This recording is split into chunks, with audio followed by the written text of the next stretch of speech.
tôi thì ra còn một chiêu và tôi từ đây tôi phải rất là lâu dài đây đã tôi thì ra tại đây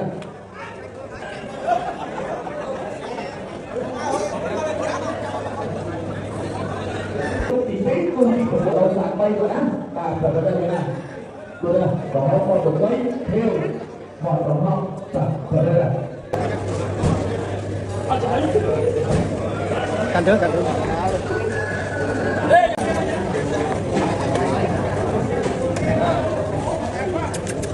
và được làm việc rồi đó.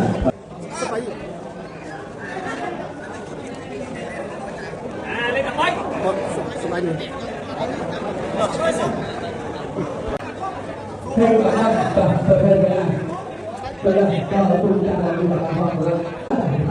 Thì có được.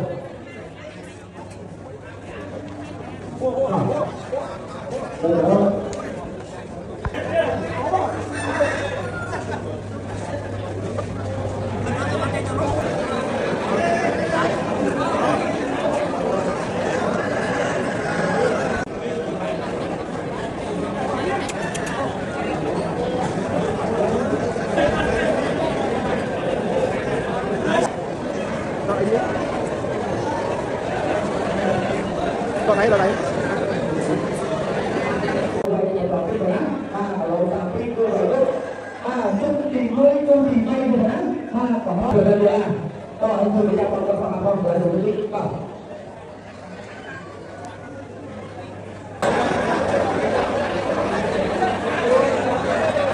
Tay gì?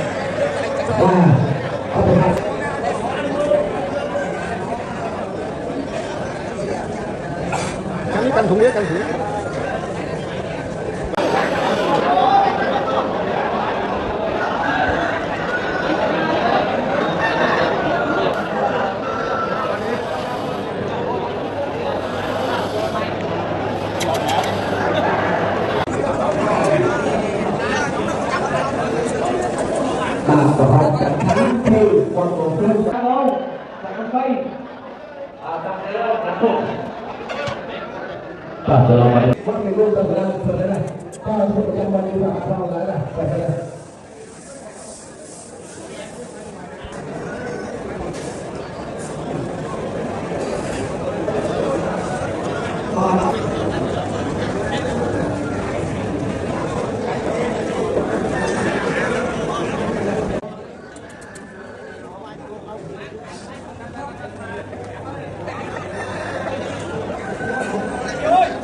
Nạ trai mấy chứ không ai đâu nạ chứ nghe.